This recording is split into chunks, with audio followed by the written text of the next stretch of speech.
तर आज्याला थोरल्याचा भारी अभिमान होता. आल्या गेल्यापेक्षा त्याच्या चांगुलपणाच्या तो गोष्टी सांगत असायचा. तो सांगायचा, एकदा काय झालं, चांगले 5-50 दरोडेखोर मशाली पाजून दिन वाजवत गावात शिरले आणि गुजराच्या वाड्याला वेढा टाकला. गुजर तो गुजर, पण सारं गावसुद्धा दार लोटून गप्प गार झाला. थोरला उठला, वाड्यावर उभा राहिला आणि सगळ्या गावाला त्याने आरोळी दिली. आर असं भ्याडासारखं दारं लावून काय बसलायसा?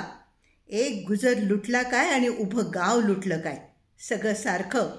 दरोडेखोर दिन वाजवत आले आणि आम्ही काय काकणं भरलेत? बाहेर या, हाळी देऊन या, मी आहे पुढे. तो मांगवाड्यात गेला, मांगं उठवली, दिवट्या पेटवल्या, रामोसवाडा जागा केला आणि वाजत गाजत दरोडेखोरांच्या समोर गेला. मागे सारं गाव धावून आलं. केवढालं गडी, पण समोरासमोर 2 हात केलं.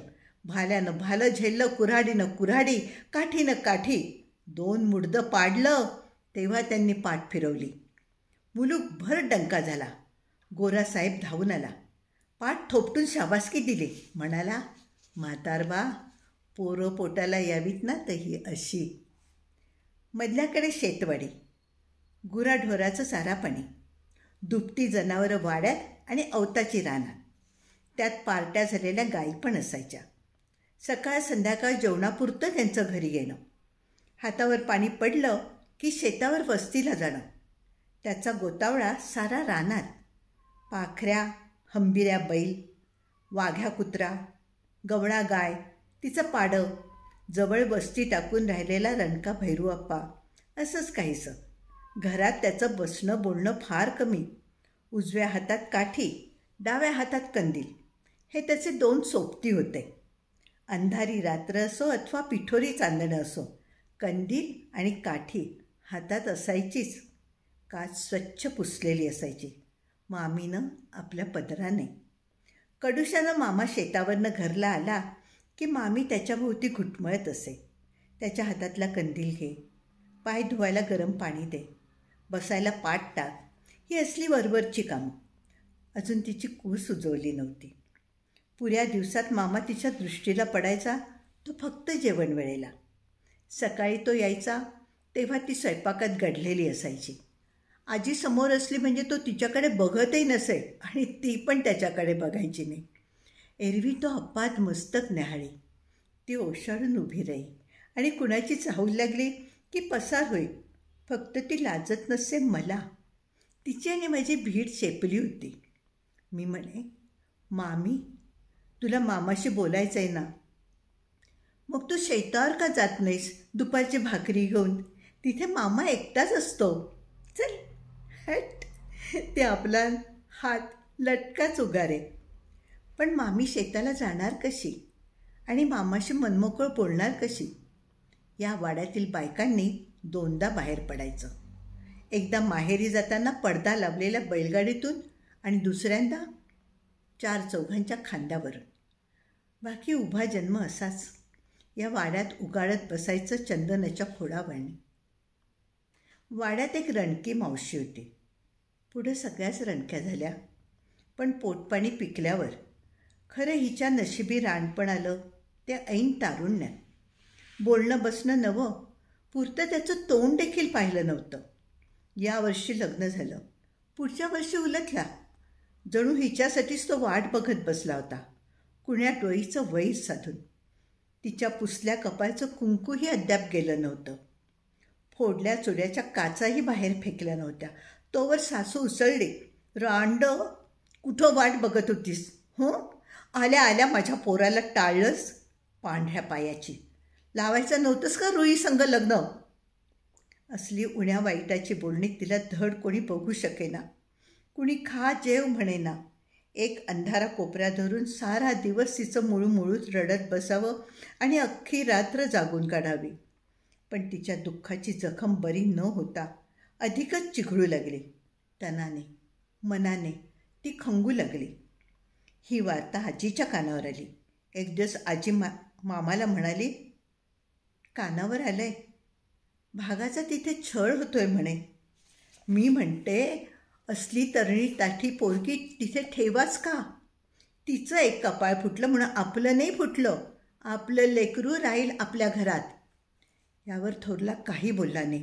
दुसऱ्या दिवशी सकाळी उठला आणि 4 दिवस दुःखाचा इसाळा म्हणून घेऊन आला.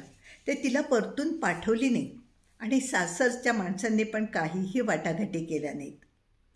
पुढे पुढे ही रणकी मावशी आपलं रणकं पण विसरून या वाड्यात एक अंग होऊन राहिली. घरात धाकटा आकरी दुधाचा पैलवान. त्याची सगळी उसाभर आजीकडून मावशीने आपल्या अंगावर घेतली. आजीचं एक ओझं कमी केलं. घरात एक पैलवान सांभाळायचा म्हणजे दारात हत्ती बाळगल्यासारखं होतं. त्याच्या खाण्यापिण्याची लहान मुलापेक्षा जास्त जपणूक. सकाळी तांबडं फुटायच्या आत तांबड्या मातीचा वास घेऊन धाकटा घरात आलेला असायचा.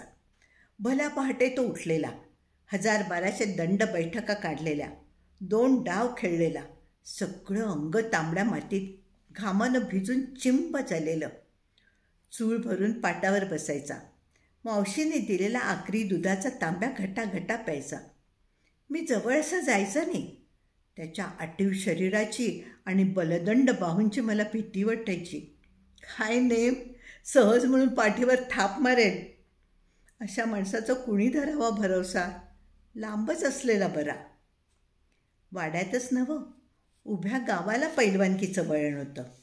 प्रत्येक गल्लीत एक तालीम आणि प्रत्येक घरात एक पैलवान. त्याच्या दिमतीला गोठ्यात 2 म्हसरं, 4 गायरं, अंगणात 10-12 कोंबड्या, सकाळी तांब्या भरून दूध, वर पिस्ता बदामाची थंडाई. आहार तर काय थोडा.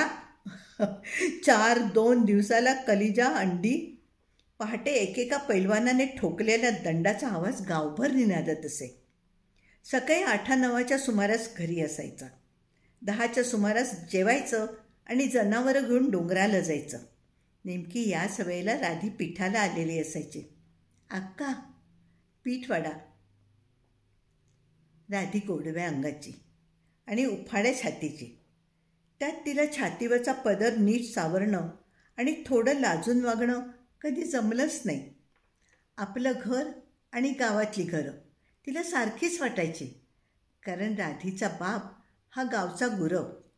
गावच्या लग्न कार्यापासून ते मयताच्या उत्तर कार्यापर्यंत गावाला त्याची गरज होती. शिवाय गावातल्या देवळाची झाडलोट, पूजा अर्चा हे गुरुवाकडे. गुरव उताराकडे झुकल्यामुळे निम्म अर्ध काम राधीवर पडलं.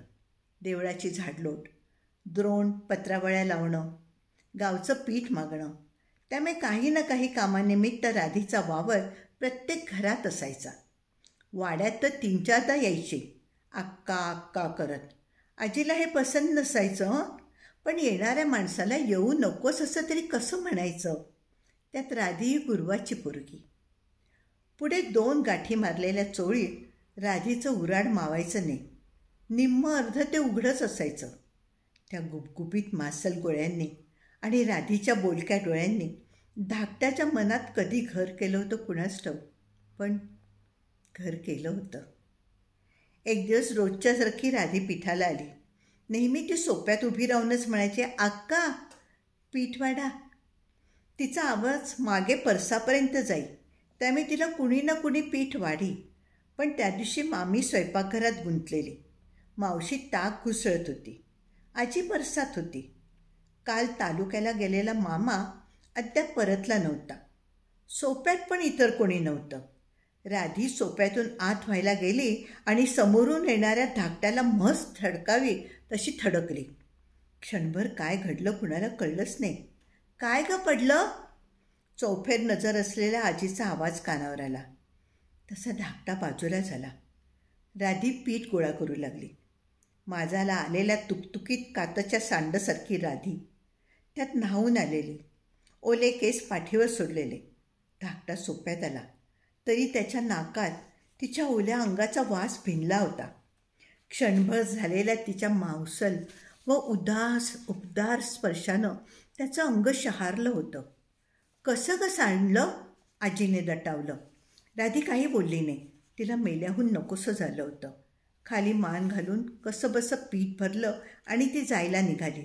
तेव्हा आजीने बजावलं, राधे, पुन्हा ह्या वाड्याचा उंबरा कधीही चढायचा नाही. समजलं? आजीचा शब्द म्हणजे शब्द. राधी गेली. तिच्या पाठमोऱ्या आकृतीकडे धाकटा नुसता रिकाम्या नजरेने बघत राहिला. मला त्याच्याजवळ नांदायचं नाही, वाटल्यास सांभाळ नाही तर विहिरीत ढकलून दे, असं म्हणून बापाचं घर धरून बसलेली राधी. गुरुवाची एकुलती एक पोरगी, बऱ्याच उशिरा जन्माला आलेली. दुसरं एक जन्माला आलं तसं जन्मदात्रीला घेऊन गेलं. गुरव रणका झाला. त्यात राधीची उसाभर. तिची वेणी फणी आंघोळ पाणी त्याच्या वाट्याला आली. त्याला वाटायचं पोरगं असतं तर बरं झालं असतं. पण हे काय, शेमडापासून ढुंगणापर्यंत कार्टी कपाळ करंटी. राधी 10-12 वर्षांची झाली. त्याने तेव्हा थोडा सुटकारा टाकला. शेजारची तानू मावशी म्हणायची, हे बघ बाळा मामा, रानपण लई वाईट. ज्याच्या नशिबी येतं त्यालाच ते कळतं. तू आता झालास मोकळा. हिरवा कच्चा का असेना घालील भाजून दामटा. कशाचं ग मोकळा? हिला कुठंतरी दावं लावून द्यावं तवा मोकळा. पोरगं असतं पत्रावळ्या लावत बसलं असतं. उलट पोरीने माझी चिंता वाढवून ठेवली. तानू, आई असलेल्या पोरीची गोष्ट वेगळी असते ग. खाऊन पिऊन पुष्टावलेल्या राधीला गुरुवाने दावं लावलं, पण रोडावलेल्या दावणीला राधीचं पोट भरलं नाही. राधीने दावं तोडलं आणि एका भल्या पहाटे बापाचं घर गाठलं.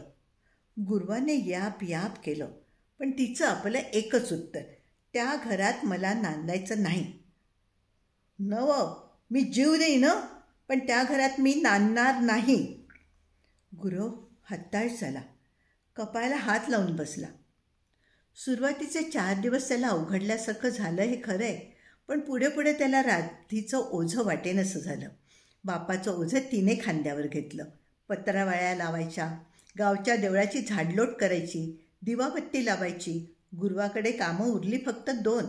सकाळी गावदेवाची पूजा अर्चा करायची आणि दुसरं एक काम जे राधीला करता येत नव्हतं, लग्न कार्यात शिंग वाजवायचं आणि मैताच्या होणाऱ्या उत्तर कार्यात शिंग फुंकून त्याचा आत्मा स्वर्गाला पाठवायचा. त्यानंतर राधी कधी वाड्यावर आली नाही आणि धाकट्याच्या हातात दुधाचा तांब्या मावशीने कधीही दिला नाही. आजीने तर त्याच्याशी बोलणंच टाळलं. त्याला ही शिक्षा भयंकर वाटली. पुढचे 8-10 दिवस त्याने कसे तरी काढले आणि एक दिवस निघून गेला. कुठे गेला कुणाला ठाऊक. 1-2दा थोरल्याने विचारलं, कुठे गेलाय?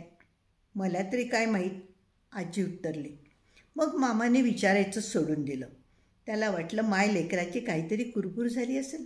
असे जातोय कुठे?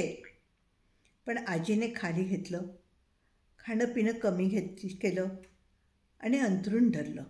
अक्का, काय होतंय तुला? तालुक्यासनं डॉक्टर आणू का? काही नको, मला काही होत नाही आहे. अगं मग खात का नाहीस? बोलत का नाहीस? अक्का, अगं अक्का. मामाची केविलवाणी हाक. दोघं सद्गदित होत, मूक बनत, कोणीही कुणाशीच बोलत नव्हतं. एरवी कधी न येणारी थोरली मावशी आजीला बघायला आली होती. तिच्या संग आलेली वच्छी मोठवाड हाडाची, काळ्याभोर केसांची, गव्हाळी बाणाची, डोळे तर विलक्षण बोलके आणि ओले, मासळीसारखे आणि पांढरे शुभ्र दात कोरल्यावाणी.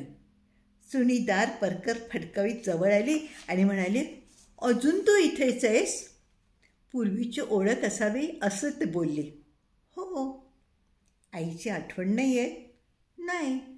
मामी आहेत ना इथं? रागावत नाही? नाही, भलतीच मायाळू आहे. मला थोडंसुद्धा विसंबत नाही. अरे मग दे टाळी, ती डोळं उडवत म्हणाली. मग मी पण इथेच राहते. पुढे 4 दिवसांनी मावशी जायला निघाली, पण वच्ची गेली नाही. मामीला खेटून उभी राहिली. मी नाही येणार, इथेच राहणार, तुझी तू जा, तिने मावशीला बजावलं. राहते म्हणते तर राहू दे ना, आहे दिनू, खेळ त्याच्याबरोबर, आजीने पुष्टी दिली. वच्ची घरात स्वस्त बसणारी पोरगी नव्हती. तिला खेळायचा भलताच नाद. 4 दिवसात गल्लीतल्या पोरींची गट्टी केली आणि परसात खेळ मांडून बसली. तिचा खेळ लुटपुटीचा, पण संसारी जाणकार बाया मांडतात असा. चूल मांडायची, स्वयंपाक करायचा, बाहुला बाहुलीची लग्न लावायची, वाजंत्री, अक्षता, अंतरपाट, वरात सगळं अगदी. वधूच्या गृहप्रवेशानंतर ती बाहुला बाहुलींना एकत्र झोपवायची, वर पांघरून घालायची आणि गंभीर होऊन बसायची. मी विचारायचा, वच्छे अगं वर पांघरून कशाला आणखीन? अरे त्यातच तर खरी गंमत आहे. ती आता नवरा बायको आहेत, बघ कसे एक झालेत. म्हणजे तुला नाही कळलं का? नाही. वेडपट कुठला. तिने कपाळावर हात मारून घेतला आणि पोक्त बाईच्या आवाजात मला सांगू लागली, हे बघ लग्न होतं, वरात निघते, नवरा नवरी घरात येतात, मोठी माणसं त्या दोघांना एका खोलीत कोंडतात, बाहेरून कडी लावतात आणि दाराला कान लावून गंमत ऐकत असतात. कळलं? नाही.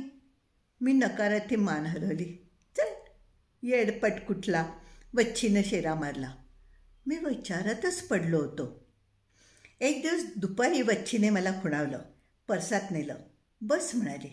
बघ बघ माझ्या डोळ्यात काय दिसतंय? मी बघू लागलो. तिच्या डोळ्यात तर काहीच नव्हतं. मी पुटपुटलो, काय नाही. ती पुन्हा म्हणाली, अरे येडपटा, डोळ्यातली ती बुबुळं आहेत ना, त्यात बघ, अगदी बारकाईने. बघितलंस? हो. काय दिसतंय? अगं तुझ्या डोळ्यात मी दिसतोय, अगदी हरभऱ्याच्या डाळी एवढा, अगदी जसाच्या तसा. तशीच बघ मी तुझ्या डोळ्यात दिसते. आहे की नाही गंमत? तशीच नवरा बायको दिसतात दोन, पण असतात एक. वच्छीच्या या युक्तिवादाने मला भारावून टाकलं. पुढे आणखीन मी एकच प्रश्न विचारला, दोघंच? हो दोघंच. खरं तर नवरा बायकोच्या खेळात दोघंच असतात. कुरवला कुरवलीची मध्ये नुसती लुडबुड. चल आपण भंजीच्या खोलीत जाऊया. तिने खांद्यावर हात टाकला. भंजी गेल्यापासून भंजीची खोली रिकामीच होती. तिकडे कोणीच फिरकत नव्हतं. फक्त सकाळचं एकदा हातात दिवा धरून मामी झाडून काढी आणि मग दिवसभर अंधार पडून असायचा. भंजीसारखाच अंथरूण धरून. दुपारचं पडवीतल्या खांबाला टेकून गुरव आपला एकटा बसला होता. कोपऱ्यात पळसाच्या पानांचा ढीग पडला होता. अशा वेळेला राधी आपली द्रोण पत्रावळ्या लावत बसलेली असायची. गुरव गांजा मळत असायचा. दिवसाकाठी त्याच्या चिलमीच्या 3-4 फेऱ्या व्हायच्या. नेहमीसारखी तानू मावशी बसायला आली आणि गपगार झालेलं घर बघून म्हणाली, राधा कुठे आहे? झोपले आत. का रे, बरं नाही आहे? मला तरी काय ठावं. सकाळी 2-3 कोरड्या उकाऱ्या झाल्या आणि झोपली खालवर घालून. हो नाही चू नाही. चूल बघ कशी थंडगार पडली आहे. ती आत गेली. काय होतंय ग राधा म्हणत पाठीवर हात ठेवला. अंग कोमट लागत होतं. राधी काही बोलली नाही. फक्त तिने तानू मावशीकडे अपराधी नजरेने पाहिलं. तिच्या पाठीवरून पोटावर आलेला हात दाबून धरला. तानू मावशीने पुढे काही विचारलं नाही. हुंदका फुटलेल्या राधीला काही बोलताही आलं नाही. ती थोडा वेळ तशीच बसली. मग उठून बाहेर आली. काय होतंय ग तानू? मला तर काय सांगते वय, गप गुमान झोपल्या. तरी पण त्याने अधीरतेने विचारलं. त्याला थोडीशी अंदेशा तर आली होती. अनेक उन्हाळे पावसाळे खाल्लेली तानू मावशी. तिनं ओळखायचं ते ओळखलं होतं. पण बोलायचं कसं? अशा गोष्टी ज्याच्या त्याला कळून आलेल्या बऱ्या असतात. पण गुरुवाची तिला कणव आली आणि राधीला तिनं मनातल्या मनात शिवी हसवली. रांडनं बापापुढे हे वाढून ठेवलंय. पेटत्या चिलमीचे गुरुवाने 2 झुरके मारले. धूर वर फुंकला आणि समोरच्या आभाळाकडे एकटक बघत राहिला. त्याला वाटू लागलं सगळं आभाळ कसं फाटत फाटत चाललंय. हळूहळू ही बातमी गाव म्हारुडा एक झाली. चांगल्या गोष्टी उशिरा कळतात, पण अशा गोष्टींना विलंब लागत नाही. वाऱ्यावरची दुर्गंधी चौफेर पसरावी अशा पसरतात. राधीचं गावात बसणं उठणं बंद झालं. तिने घराबाहेर पडायचं सोडून दिलं. तोंडाला तोंड दिसायच्या आत गुरव देवपूजा तेवढी करून यायचा आणि पडवीला चिलीम फुंकत बसायचा. आता तानूमावशी पण इकडे फारशी फिरकत नव्हती. अब्रू काय, सगळ्यांची सारखीच असते ना. पण ही गोष्ट मामाच्या कानावर घालणार कोण? पण दाढीला पाणी लावत आणि पायावर वस्त्रा चोळत न्हाव्याने घातली. म्हणतात राधी पोटीशी आहे, केली असेल कुठंतरी हिरड. देवाचं चित्राप त्याला दावं का फावं. दर रविवारी आणि बुधवारी सकाळी त्याचं वाड्यावर येणं, मऊ धारेच्या वस्त्राने घोटून घोटून दाढी करणं, दाढी करता करता मध्येच थांबून गावात घडलेल्या बऱ्या वाईट गोष्टी सांगणं. मामा फक्त ऐकून घे, त्यावर प्रतिक्रिया काही व्यक्त करत नसे. पण ही बातमी मामाला आवडली नाही. त्याच्या जिव्हारी लागली. तो म्हणाला, रामा, अरे असं बोलू नये. देवाशपथ खोटं नाही बोलत. मामा गप्प झाला. रामानं वाटी वस्त्रात धोकटीत टाकला. ती बगलेक मारली, निघून गेला. मला वाटायचं साऱ्या गावची दाढी करणारा रामा निकोड्या कसा. मामाचं वागणं न्यायप्रिय होतं. जीवन धुतल्या तांदळासारखं होतं. असलं काही कानावर येऊ नये असं त्याला वाटे. आलंच तर तो कष्टी होईल. विचारात पडला. रात्री सामसून झाल्यावर गुरवाला आणि राधीला वाड्यावर बोलावून घेतलं. दोघं मामापुढे गप्प उभी राहिली. मामाने गुरवाला विचारलं, माझ्या कानावर जे आलं आहे ते खरं आहे का? पण गुरव गप्प, तशी राधी गप्प, अपरागत त्यागत खाली मान घालून. राधे, कोण आहे तो? कोण आहे तो तुझी अब्रू घेणारा? मामा गरजला. त्याचं फक्त नाव सांग. त्याला चावडीच्या खांबाला बांधून मुसक्या घालतो आणि सगळ्या गावासमक्ष तुझी गाठ त्याच्याशी बांधतो. तू फक्त त्याचं नाव सांग. पण राधी मेलेल्या मुर्द्यावानी गप्प. मामाने मस्त याप याप केलं, पण तिनं काही तोंड उघडलं नाही का वर नजरेनेही पाहिलं नाही. मामाने पुन्हा बजावलं, तुला आणखीन 2 दिवसांचा अवधी देतो, पण तुला त्याचं नाव सांगावंच लागेल. 2 दिवस मध्ये गेले. राधी वाड्यावर आली नाही. 3ऱ्या दिवशी मात्र भल्या सकाळी राधीची वर्दी वाड्यावर आली. सगळा गाव बघायला लोटला. लठ्ठ फुगलेलं राधीचं प्रेम दर्ग्याच्या विहिरीवर तरंगत होतं. मामा कपाळ धरून खाली बसला. आता गावाचं तोंड बंद झालं होतं. ते फक्त डोळ्यांनी पाहत होतं. राधीने स्वतःला जनरूढीतून मुक्त करून घेतलं होतं. या घटनेनंतर मामा बरेच दिवस उदास होता आणि गाव पण गप्पगार होतं. त्याच्या डोळ्यापुढे राधीचं प्रेत अद्याप तरंगत होतं. तरुण वयात बायको गेल्यामुळे पोरका झालेला गुरव आता अधिकच पोरका झाला. चौगुल्याचा महिपात सुटला. ही बातमी पहिल्यांदा कोतवालाने सांगितली आणि नंतर रामा न्हाव्यानं. खांद्यावर घोंगडं, हातात कुऱ्हाड. पाटील हाय तसा हाय, मातल्यातल्या गव्या रेड्यासारखा. मला बघून खाकरला आणि मिशांवर ताव दिला. त्याला म्हणावं, आता तरी जपून वाग, नाहीतर हाडा कातड्याची मोठ बांधेन आणि येरवड्याला पाठवेन. पण तू नको, मीच देईन टाकीत. चौगुल्याचा महिपा म्हणजे भुरट्या चोऱ्या करायची सवय लागलेला बदफैली माणूस. चंद्रू अण्णाची तर त्याला पहिल्यापासून फूस. कुणाच्या दावणीचा बैल सोड, बाजारात नेऊन विक. कुणाच्या कोंबड्या चोर, चंद्रू अण्णाच्या वस्तीवर शिजवून खा.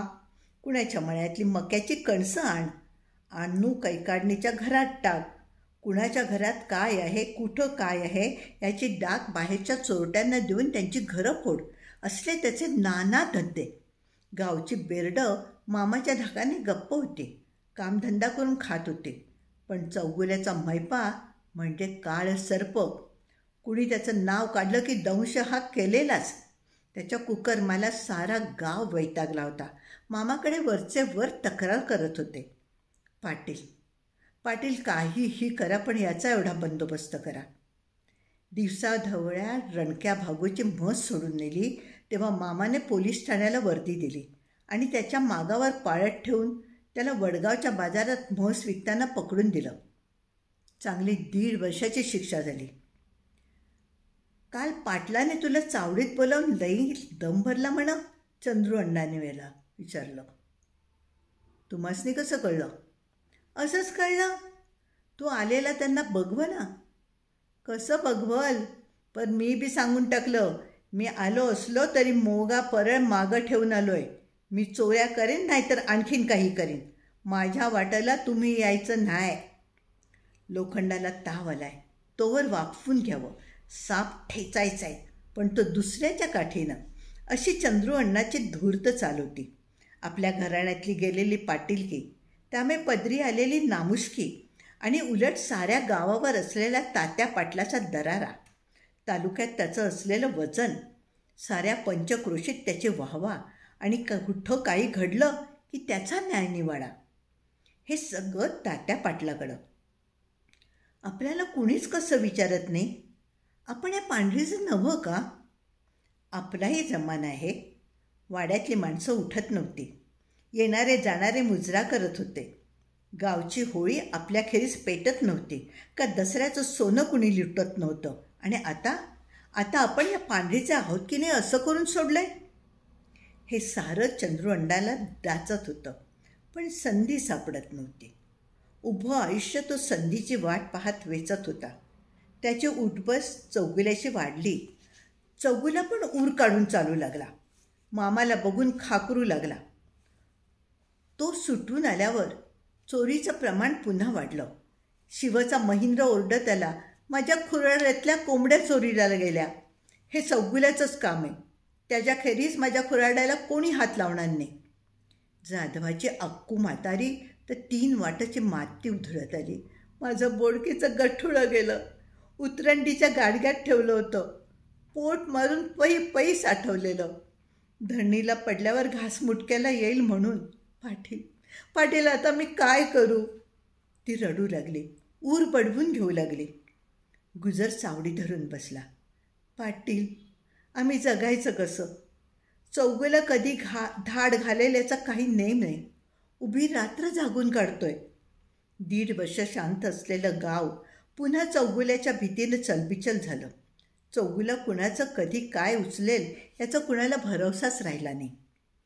पुन्हा चंद्रू अण्णा गावाची कड घेऊन आला. तात्या पाटील, 10 दिवसात चौगुला गोरगरिबांची घरं फोडू लागलाय आणि तुम्ही डोळे झाकून गप्प बसलाय. तुमच्यानं होत नसेल तर मला सांगा, मी करतो त्याचं बंदोबस्त. मामाने ध्यान देऊन सगळं ऐकून घेतलं. बोलला काही नाही. चौगुल्याचा बंदोबस्त म्हणजे मामाला फार भारीतली गोष्ट होती असं नव्हे. फक्त ठाण्याला वर्दी द्यायचा अवकाश.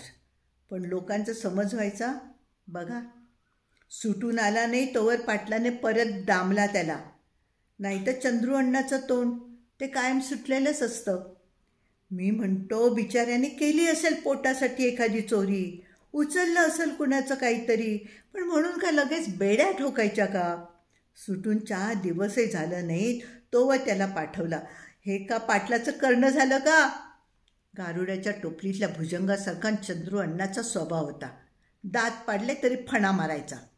मामा त्याची चाल ओळखून होता म्हणून त्याचा हात कुठं शिरकू दिला नव्हता. तो खूप पुढं करायचा, पण लोकांचा प्रतिसाद नसायचा. तेच मामाने इशारा करायचा अवकाश लोक इकडची पांढर तिकडं बसवतील. गावच्या डोंगर माथ्यावर पाण्याचा जिवंत झरा होता. त्याच्या उगमावर गोमुख कोरलं होतं. खाली कुंड बांधला होता. गोमुखातून अखंड धार त्या कुंडात पडायची. त्याचा ओलावा धरून चाकलेली 5-50 झाडं वाढली होती. चिंचवडाची, लिंबा बाभळीची. वडाचं झाड कितीतरी मोठं विस्तारलं होतं. त्याच्या मधोमध शेख साहेबाची कबर होती. हा फकीर कधी होऊन गेला, त्याची ही कबर कोणी बांधली हे गावाला काहीच माहिती नव्हतं. पण वर्षाला त्याचा उरूस भरे. उरसाला गलिफा चढवला जाईल. तो मान मामाचा. वाड्यातून गलिफा वाजत गाजत येई. गावाला हा दिवस जत्रेसारखा. हसीम साहेब तर गलिफाचं काम 3-4 दिवस करत असायचा. कबरीवर तो तंतोतंत बसावा ही त्याची दक्षता. मामानं कापड 15 दिवस अगोदर आणून दिलेलं असायचं. आजी सांगते, पूर्वी तिथे एक रोगी राहत होता. त्याला कुष्ठ भरलं होतं.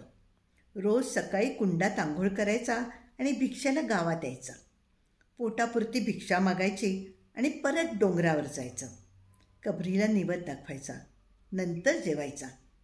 अशी 2-12 वर्ष त्यानं काढली. आणि एक दिवस त्याला कळून आलं, आपण पूर्ण बरे झाले आहोत. इतर निरोगी माणसासारखे आपले हातपाय धड आहेत. आता आपल्याला घराकडे जायला हरकत नाही. तो लांब तिकडून वऱ्हाडातून आला होता. उरलेले 4 दिवस काढावेत म्हणून जातो म्हणून तो सांगायला आला. तेव्हा मामाने गाव जेवण घातलं. त्याला पंक्तीला घेऊन जेवायला बसला. तेव्हापासून त्या स्थळाचं महात्म्य आणखीन वाढलं. वर्षाला उरूस भरू लागला. मामासंग मी उरसाला जायचा. डोंगराच्या पायथ्यापासून वर माथ्यापर्यंत वळणावळणांनी गेलेली मुंगी वाट, त्या मुंगी वाटेने लागलेली माणसांची रीघ, डोंगर चढायला अवघड, माझे पाय भेंडाळत, दम भरायचं, बसावं वाटायचं. पण नाही, पायाला हाताचा आधार देत चढायचो. मामा पुढे, मी मागे. मला वाटायचं तो कुष्ठरोगी आपल्या सडल्या पायाने ही मुंगी वाट 2-12 वर्ष कसा चढला असेल. कदाचित हीच त्याची दिव्य तपश्चर्या असावी. कबरीजवळ वडाच्या पारंब्यांची घनदाट वीण, खाली गार गार सावली, थंड हवा, धुपाची सुवासिक दरवळ. शेखसाहेबाजवळ आल्यावर सारा शिणवटा नाहीसा होई. अंग हलकं वाटू लागे. मी एका शिळावर बसे आणि सभोवार नजर टाके. वाटायचं आपण किती उंच आणि सभोवतालचं जग किती लहान. पायथ्याचं गाव तरी किती चिमुकलं. वच्छीच्या खेळातलं इटुकलं गाव, पिटुकली माणसं आणि सारा असमंत आभाळाने गिळून टाकलेला. वच्छी म्हणाली असती, चल आपण असंच गडगडत जाऊया आणि खाली टेकलेल्या त्या आभाळात बुडून जाऊया.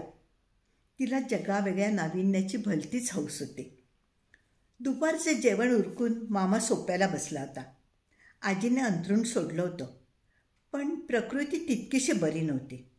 मामीने पानपुडा आणून पुढे ठेवला. आजीला घेऊन आज जेवायला गेले. मामाने सुपारी कातरली, तोंडात टाकली, हातात 2 पानं घेतली. त्याचे देठ तोडणार तोवर गुरव धाप्याचा आला. इकडे तिकडे पाहिलं आणि थोडी मर्यादा सोडून जवळ बसला. एरवी मामाजवळ इतकं निकट कोणी बसत नाही. प्रत्येकजण आपली मर्यादा ओळखून बसत असे. मामाला थोडं आगंतुक वाटलं. मामाने फक्त त्याच्याकडे पाहिलं, बोलला नाही. हातातल्या पानाचा देठ खुडला, चुना लावला, तरी गुरव आपला गप्प. राधीच्या प्रसंगापासून तो वाड्यावर फारसा येत नव्हता. त्याला भीती वाटायची मावशीची. मात्र गावची कामं मात्र तो वेळच्या वेळी करायचा. पाटील, तो जवळ सरकत म्हणाला आणि ओठ दुमडून गप्प झाला. बोलावं की न बोलावं अशा विचारात पडला. मग मामाच बोलला, काय म्हणतोस? तो हलक्या आवाजात चेहरा टाकून म्हणाला, तुमच्या कानावर घालावं म्हणून आलो आहे पाटील. चंद्रू अण्णाच्या मनात काहीतरी काळबेर आलं आहे. मी बघतोय, त्याने चौगुला हाताशी धरला आहे. त्याचं बोलणंही होतं आहे. पाटलाचा तुझ्यावर दात आहे. असू द्या, मीही बघन, पण तोवर तुला त्याने ठेवला तर ना. तेही खरंच आहे. कोण कुणाला ठेवणार, कोण कुणाला नाही हे ठाऊक आहे कुणाला. असलं काही बोलत बसतात रात्रभर. मला झोप येत नाही. मग उगाच आपलं झोपेचं सोंग घेऊन पडतो. आणि 2 दिवस झाले मी बघतोय चौगुला आपली फरशी कुऱ्हाड सानावर पाजळत असतो. मी पाहिलं आहे की धारेवरून बोट फिरवतो. पाटील, त्याचं हे लक्षण मला नाही ठीक दिसत. तुम्ही सावध असा. इतकंच मी तुमच्या कानावर घालायला आलो आहे. मामा नुसता हसला. हातातला विडा तोंडात घातला. गुरबाला म्हणाला, खाणार पान? नकोजी, नको. मी कधी पान खाल्लं आहे? एकच व्यसन देवाने लावलं आहे आणि ते आहे म्हणून मी जगतोय. पण तुम्ही जीवाला जपून असा. रात्री इरचं फिरू नका. गुरवाने पान खाल्लं नाही. दोन्ही हातांचा आधार घेत उठला. आल्या पावली परतला. मामाची रोजची सवय. रात्री 12-1ला झोपायची. त्या अगोदर गावात फेरी मारायची. धर्मा सुताराच्या मेट्यावर थोडं बसायचं. धर्मा वाट बघत बसलेला असायचा. संग त्याच्या मठीतली 4 माणसं. मग हमीम साहेबाच्या अड्ड्याला पान लावायचं. गुजऱ्याच्या कट्ट्यावर कढीभर टेकायचं. त्याने दिलेलं मसाला पान खायचं. शिवलिंग स्वामींच्या लावण्या ऐकायच्या. सापडलं भजन तर देवळात जायचं आणि मग चावडीत यायचं. सनदी आहे का, कोतवाल आलाय का, रात्री उशिरा कोणी अंमलदार उतरलाय का, ही सारी चौकशी करायची आणि मग वाड्यावर झोपायला जायचं. वाड्याचा दरवाजा ढकलून आजी जागी असे. या उतार वयात तिची झोप कसली 3-4 तासांची. मामा आत आला की दरवाजा बंद, कडी आडणा लावलेला. तो झोपायच्या खोलीत गेल्यावर आजी आपल्या अंथरुणावर अंग टाके आणि मग सर्वत्र निबिड शांतता पसरून राहील. रात्री मामा सांगून गेला, अक्का आज पार्टी येणार आहे, मला गेलं पाहिजे. परतायला थोडा वेळ होईल, कदाचित मी येणार पण नाही, तुम्ही झोपून घ्या. आजीला मामा नेहमी आदरार्थी संबोधी. पार्टीबरोबर फिरत फिरत मामाने गावाची शीव ओलांडली व शेगावची हद्द लागली. रात्रही वाढू झाली होती. त्या मामा म्हणाला, हवालदार मला आता परतायला हवं. चला ना, चला आता आपण शेगावला मुक्काम करूया. संघ घोडाही आणलेला नाही, कुठं रात्रीचं एकटं जात आहे. संघ कोतवाल आहे ना. असू द्या, चला सकाळी या. हवालदारानं आग्रह केला. नाही, गेलं पाहिजे मला. घरी अक्का वाट बघत बसली असेल. तेवढंच एक आतडं आहे, गुंतून राहतं. बरं ठीक आहे, तुमची मर्जी. 9 जणांची ती पोलीस पार्टी पुढे निघून गेली. मामा आणि कोतवाल परत फिरले. मध्याह्न टळली होती. गाव सगळा झोपला होता. पारावरच्या पिंपळाची पानं विसावली होती. आकाशात चांदण्या लखलखत होत्या. मघाचा किट्ट अंधार धुंदुळसा उजाडला होता.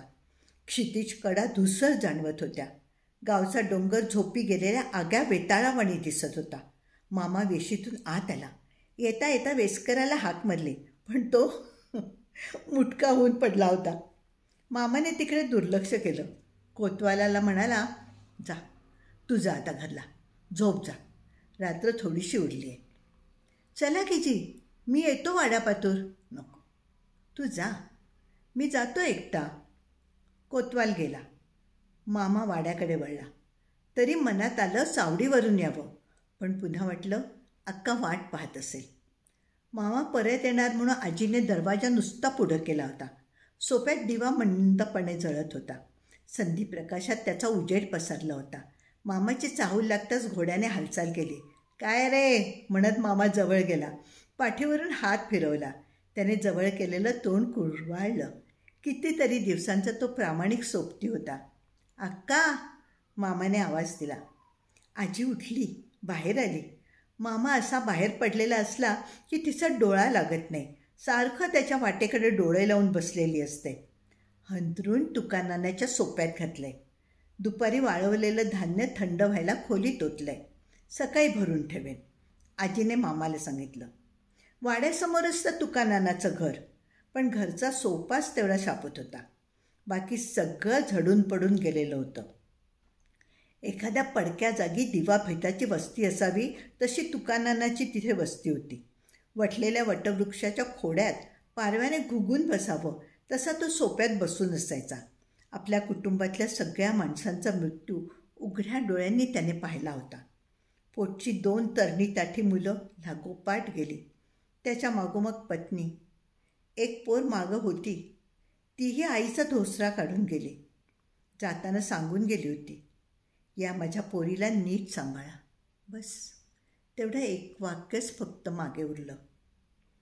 तिला गहिवरून आलं तसं तुकानानाचं डोळं ओलं झालं. 1-2 वर्षाला दारात तिरडी बांधायची आणि शिकाळी वाहून न्यायची. अक्का, काळ कसा विपरीत असतो बघा. आईबापाची शिकाळी मीच वाहिली आणि पोरांचीही मीच. अक्का, या सगळ्या दुःखाने माझं दुःख गिळून टाकलं आहे. भरल्या आवाजात तो आजीला सांगत बसला म्हणजे मी सुद्धा कान देऊन ऐकत असे. ढासळलेल्या गडीचा एखादा बुरुज मागे उरावा तसा तुकानाना मागे उरला होता. मामा अंथरुणावर आडवा झाला. फेरी मारून थकवला होता. तोंडावर एकादशी आलेली. तुकानाना पंढरीला गेला होता. जीवाला विरंगळा म्हणून महिन्याची वारी त्याने धरली होती. विठ्ठला, आता तुझी तरी सोबत असू दे.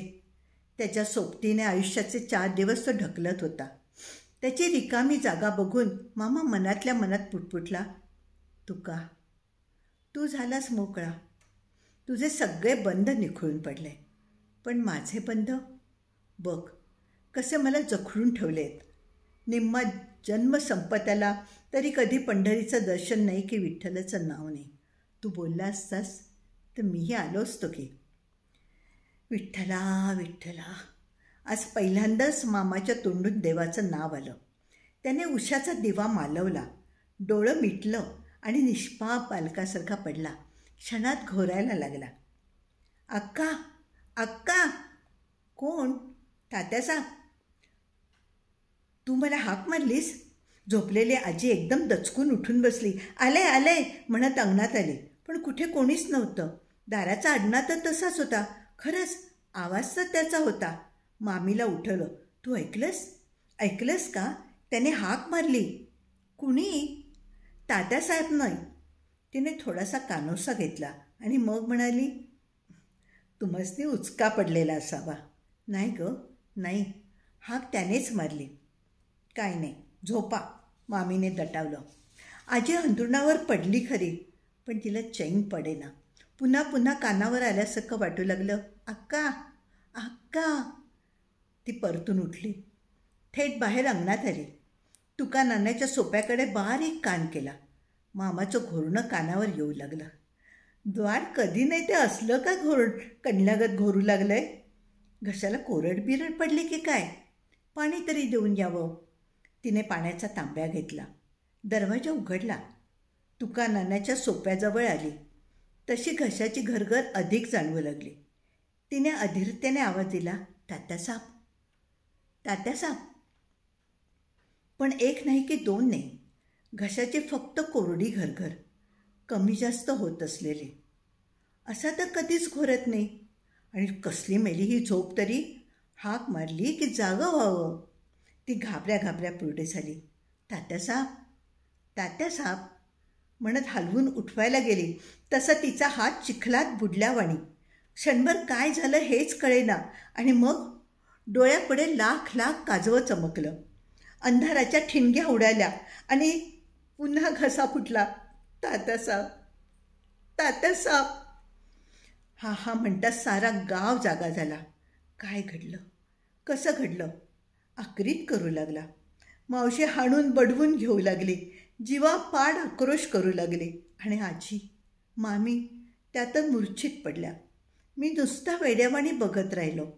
रक्ताच्या थारोळ्यात पडलेला मामा, झोपल्या जागी कुऱ्हाडीचे घातलेले घाव, त्याला कवटाळून निश्चित पडलेली आजी आणि हे बघायला माणसांची पडलेली मुरकंड. दिवस उगवायला गावोगाव वर्दी गेली. माणसांची रीक लागली. ज्याच्या त्याच्या तोंडी आक्रीत घडलं. असं घडायला नको होतं. हेच होतं. मामा गेला. त्याच्या पाठोपाठ आजी गेली. वाड्याला प्रेत कळा आली. ही दोन माणसं म्हणजे वाडा. गावचं पान मामाशिवाय हालत नव्हतं आणि आजीशिवाय वाडा हालत नव्हता. मामा सोप्यात बसला म्हणजे सोपा भरलेला. मामा चावडीत बसला म्हणजे चावडी भरलेली. मामा घोड्यावर स्वार झाला की घोडा भरधाव सुटलेला. लोकांनी मुजरा करावा. मामानं त्यांचं हसत हसत स्वागत करावं. येतो, जरा तालुक्यासनं जाऊन येतो असं म्हणावं. मला खुळागत झालं. आज जावं, घर रिकामं. बाहेर यावं, सोपा रिकामा. चावडीत जावं तर चावडीही रिकामी. मग सगळं लुटल्यावानी मी वाड्याच्या पायरीवर बसून असायचा. गप्प गप्प, अगदी गप्प. आजी गेली. बोलवायला म्हणून आई आली. आईला शेवटचं माहेर केलं. लुगडं चोळी, खणा नारळाची ओटी.